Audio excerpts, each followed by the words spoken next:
महाराष्ट्र के अमरावती जिले में एक सरकारी आदिवासी हॉस्टल है।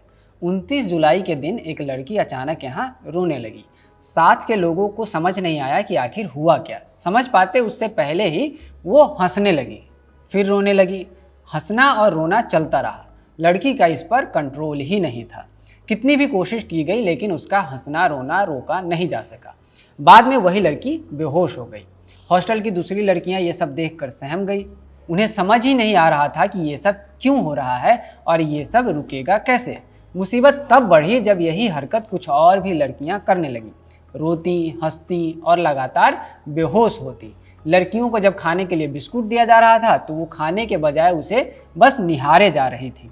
हॉस्टल में जो माहौल बना उसमें एक नई बात जल्द ही जुड़ गई। कुछ लड़कियों ने कहा कि उन्हें रात के वक्त हॉस्टल में पायल की छनकार सुनाई देती है। ये सारी बातें हॉस्टल से बाहर निकली, आसपास के इलाकों में पहुंची, फिर उन लड़कियों के घर तक।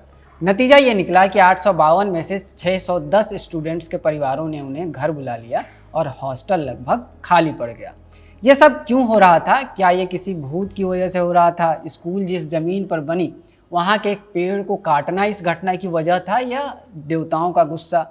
डॉक्टर्स ने जब इन लड़कियों की जांच की तो उन्हें क्या पता चला? इन सभी सवालों के जवाब जानने की कोशिश करेंगे। नमस्ते, मेरा नाम है रवि सुमन, आप देख रहे हैं खबर गांव। अमरावती जिले में एक तालुका है चिखलदरा, यहीं के डोमा गांव में है ये हॉस्टल। नाम है शासकीय माध्यमिक व उच्च माध्यमिक कला व विज्ञान आश्रम शाला।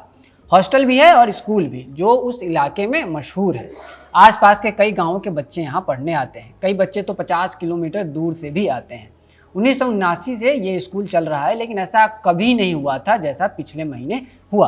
अब सिम्टम्स का दिखना एक बात है, लेकिन अगर ऐसी घटनाओं से कोई पुरानी कहानी, कोई दंत कथा जुड़ जाए तो ये तेजी से फैलता है। इस मामले में भी यही हुआ। जैसे ही खबर फैली, लड़कियों से सुपर नेचुरल कहानियां जोड़ दी गई। ऐसी 3 कहानियां हैं। पहली कहानी डोमा गांव से 50 किलोमीटर दूर एकताई गांव की है।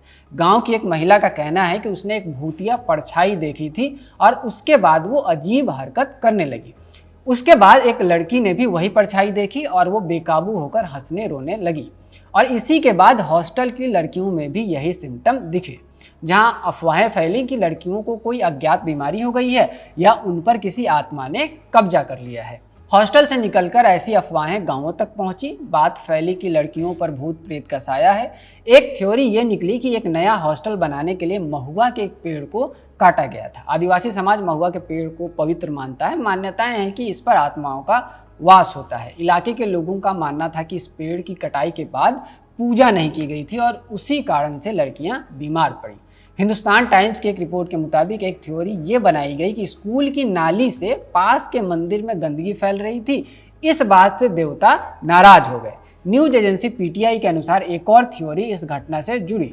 स्कूल के पास के खेत में एक आदिवासी लड़के की मौत हो गई थी। अफवाह ये फैली कि उस लड़के की आत्मा उसी जगह पर रहती है।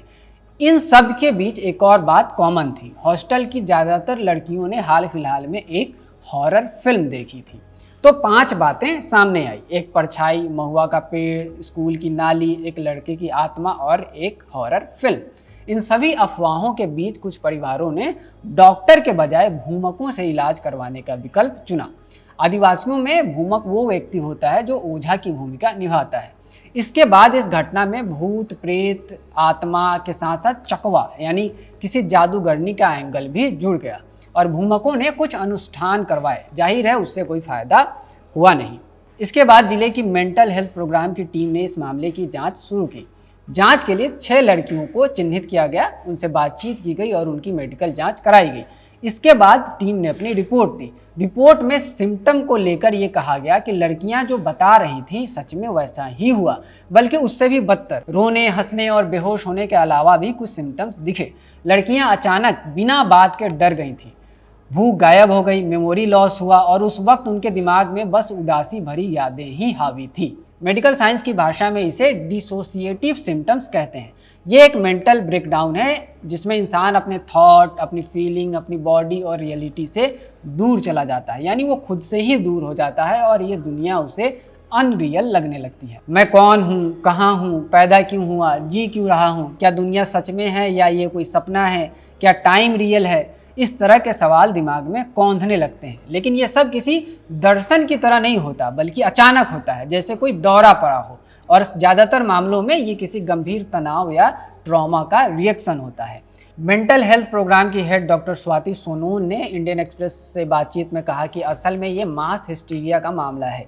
एक बार जब ये सिम्टम सामने आते हैं तो जो इसे ऑब्जर्व करता है उसे भी ये लक्षण दिखने लगते हैं। डॉक्टर स्वाति ने यह भी बताया कि ऐसे मामलों में बच्चों के माता पिता की काउंसलिंग बहुत ज़रूरी है, क्योंकि ना चाहते हुए भी बच्चे ऐसे सिम्टम्स फिर से दोहरा सकते हैं।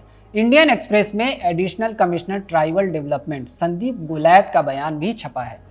उन्होंने कहा है कि हेल्थ एक्सपर्ट्स की एक टीम ने स्कूल का दौरा किया था। इन सिम्टम्स का किसी सुपर नेचुरल चीज़ से, यानी किसी भूत प्रेत आत्मा से कोई लेना देना नहीं है। ये मानसिक तनाव से जुड़ा सेलेक्टिव हिस्टीरिया का मामला हो सकता है। मेडिकल टीम की रिपोर्ट में भी इसको सेलेक्टिव हिस्टीरिया का मामला ही बताया गया है। अभी की स्थिति क्या है वो भी जान लीजिए। महाराष्ट्र अंधश्रद्धा निर्मूलन समिति ANIS की मेंबर नंदिनी जाधव ने बताया कि उनकी एक टीम रात भर हॉस्टल में रुकी थी ताकि ये समझा जा सके कि वहाँ हुआ क्या था। जाधव ने बताया कि उन्हें वहाँ सब ठीक लगा। कुछ लड़कियाँ खाना बना रही थीं और कुछ खेतों में काम करने गई थीं। ANIS की टीम का ये भी कहना है कि हॉस्टल के कमरों का वेंटिलेशन सही नहीं था।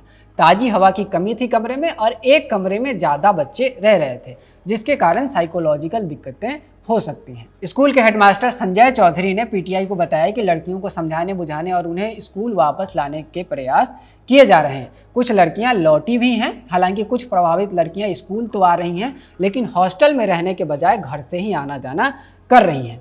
कुछ माता पिता अभी इस इंतजार में हैं कि कुछ और बच्चे हॉस्टल में लौटें तो वो भी अपने बच्चों को भेजें।